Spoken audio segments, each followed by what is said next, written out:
Hello everyone guys. सो जैसे हमने पिछली वीडियो में डिस्कस करा था कि एरेज़ क्या होते हैं, एरेज़ की डिक्लेरेशन कैसे होती है और एरे को मेमोरी में कैसे रिप्रेजेंट किया जाता है, हमने ये डिस्कस करा था। हमने डिक्लेरेशन में जैसे देखा था कि जैसे हम इस फॉर्म में क्या करते हैं, एरे को डिक्लेयर करते हैं, जिसमें हमें पहले क्या करना पड़ता है, टाइप डिफाइन करना पड़ता है कि आप एरे के अंदर किस टाइप की वैल्यूज डलवाना चाहते हैं। तो मैंने इसमें लिखा इंट, फिर आप क्या करते हैं, एरे का नाम लिखते हैं, जैसे मैंने ले रखा मार्क्स, फिर आप ब्रैकेट्स के अंदर क्या करते हैं, उस एरे का साइज़ डिक्लेयर करते हैं। और साइज़ क्या रिप्रेजेंट करता है बेसिकली कि कितने नंबर ऑफ़ एलिमेंट्स एरे के अंदर प्रेजेंट है। यानी कि इस केस में मैंने क्या कर रखा है, एक मार्क्स नाम का मैंने एरे बना रखा है जिसका साइज़ 10, यानी कि उसमें 10 नंबर ऑफ़ एलिमेंट्स आ सकते हैं और जो वैल्यू स्टोर होगी उसके अंदर वो क्या होंगी, सारी इंटीजर टाइप की होंगी। फिर हम क्या कर रहे थे कि अगर आपने एरे डिक्लेयर करा तो उसके लिए मेमोरी में क्या होगी, बेसिकली एरे ऐसे इस फॉर्म में रिप्रेजेंट होता है कि आपके अगर आपके 10 क्या साइज़ है, यानी कि आपके 10 ब्लॉक्स बन गए, ठीक है। और ये नीचे जो लिखी है कि ये क्या लिखी है, हर एक एलिमेंट की लोकेशन लिखी है, यानी कि जो फर्स्ट ब्लॉक यानी कि फर्स्ट एलिमेंट उसकी location 0, then 1, then 2 up to जितने नंबर ऑफ आपके ब्लॉक्स हैं वहाँ तक आपकी लोकेशन लिख दोगे आप। 0 से स्टार्ट करना है, हमने पिछली वीडियो में ये डिस्कस करा था। अब बात आती है एक्सेसिंग एरे एलिमेंट्स, क्या कि एरे के एलिमेंट्स को हम कैसे एक्सेस और यू कैन से कैसे उनको यूज़ कर सकते हैं। मतलब इसका ये हुआ कि आपने ये देख लिया कि अच्छा एरे को कैसे डिक्लेयर करना है, एरे को कैसे फॉर्म करना है, यानी कि वो मेमोरी में कैसे रिप्रेजेंट होगा।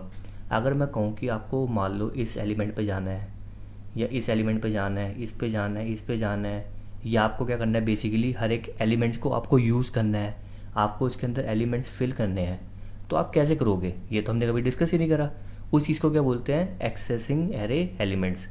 तो आप खुद सोच के देखो, एरे में क्या होता है, बेसिकली एक से ज़्यादा नंबर ऑफ़ वैल्यूज़ होती है, यानी कि ये कलेक्शन ऑफ वैल्यूज़ होता है। तो ऑब्वियसली सी बात है एक से ज़्यादा वैल्यूज़ है, यानी कि अब हम क्या करते थे, जैसे अगर हमारे पास एक सिंगल वेरिएबल होता था उसके लिए हमें क्या करते थे, सिंगल ऑपरेशन लगा देते थे, है ना, कोई भी सिंगल ऑपरेशन, जैसे सी आउट हमने क्या कर दिया, एलिमेंट को प्रिंट कर दिया।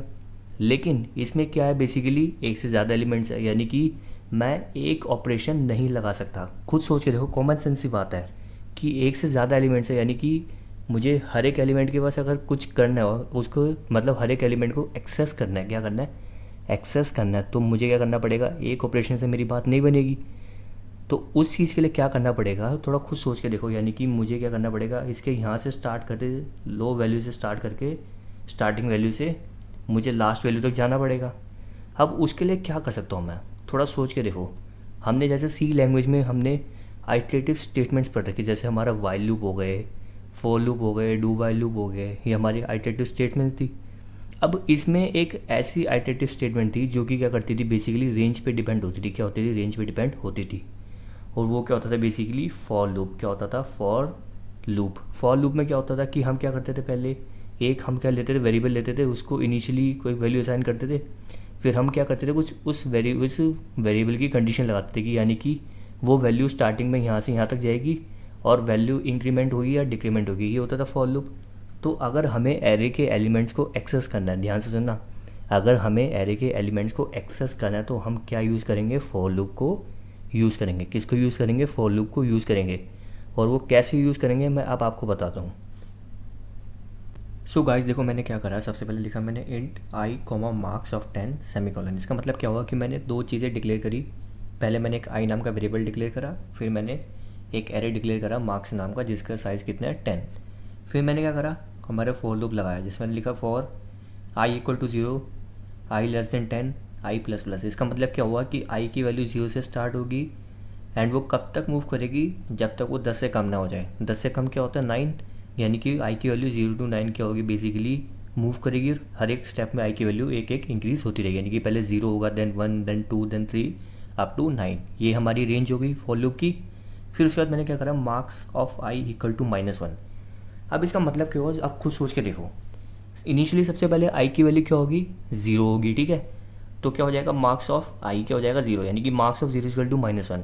और मार्क्स ऑफ 0 का मतलब क्या हुआ, ये फर्स्ट लोकेशन। जैसे मैंने आपको पिछली वीडियो में बताया था कि मार्क्स ऑफ 0 मतलब कि फर्स्ट एलिमेंट। तो होगा क्या कि मार्क्स ऑफ 0 इक्वल टू -1 मतलब क्या हुआ कि इसकी फर्स्ट एलिमेंट में, यानी कि फर्स्ट ब्लॉक में कौन सी वैल्यू स्टोर होगी, -1 वैल्यू स्टोर होगी। फिर क्या होगा, आई की वैल्यू बढ़ी, आई की वैल्यू बढ़ी, आई की वैल्यू होगी 1। फिर क्या होगा, marks of 1 is equal to -1, यानी कि मार्क्स ऑफ 1 मतलब कि ये वाली वैल्यू सेकेंड एलिमेंट, इसमें भी क्या स्टोर हो जाएगा, -1 स्टोर हो जाएगा। सिमिलरली हो गया क्या, फिर आई की वैल्यू बढ़ेगी तो क्या हो जाएगी, आई की वैल्यू 2 हो गई। फिर क्या होगा, marks of 2 is equal to -1, यानी कि इसके थर्ड एलिमेंट भी क्या हो जाएगा, अब बेसिकली -1 स्टोर हो जाएगा। एंड ऐसी आई की वैल्यू बढ़ बढ़ के हर एक जगह पे कौन सी वैल्यू स्टोर हो जाएगी, -1 वैल्यू स्टोर होती रहेगी। यानी कि वहाँ भी -1, यहाँ भी -1, यहाँ भी -1, -1, -1, -1 और -1। यानी कि मैंने क्या करा, बेसिकली लूप लगाया जो कि 0 से स्टार्ट था, 9 तक मूव करा, और उस समय में मैंने क्या कर दिया, हर एक एलिमेंट पे क्या कर दिया, उसके हर एक ब्लॉक के अंदर मैंने क्या वैल्यू क्या कर दी, एलिमेंट कौन सा इंसर्ट कर दिया, -1 मैंने इंसर्ट कर दिया। तो इस तरह देखो आपने, मैंने क्या कर लिया, हर एक एलिमेंट को एक्सेस कर लिया। और हमने कैसे एक्सेस करा, फॉर लूप की मदद से हमने इसको एक्सेस करा। तो जब भी अगर आपको किसी एरे को एक्सेस करना हो, क्या करना हो, एरे को एक्सेस करना, तो हम हमेशा कैसे इसको एक्सेस करेंगे, with the help of for loop. For loop की मदद से हम उसको एक्सेस करेंगे। तो अब आप समझ गए होंगे कि आप एरे को कैसे एक्सेस कर सकते हैं। मैंने आपको करके दिखा दिया कि आपको फॉर लूप लगाना है, आपको स्टार्टिंग लोकेशन से एंड लोकेशन तक आपको फॉर लूप चलाना है, एक वेरिएबल लेना है, उसकी वैल्यू इंक्रीमेंट करनी है फॉर लूप की मदद से। फिर आपको जो भी बेसिकली इसको कैसे एक्सेस करना है, जैसे मैंने क्या करा, इसमें हर एक एलिमेंट यानी कि हर एक ब्लॉक के अंदर मैंने जो एलिमेंट इंसर्ट कराया वो क्या है, बेसिकली -1 मैंने वैल्यू डलवा दी। तो इस तरह मैंने क्या कर दिया, अपने एरे को मैंने एक्सेस कर लिया। इस वीडियो में सिर्फ इतना ही था, और मेरे चैनल को सब्सक्राइब कर लीजिए ताकि मेरी आने वाली वीडियोज़ की आपको अपडेट्स मिलते रहे। Till then, good bye.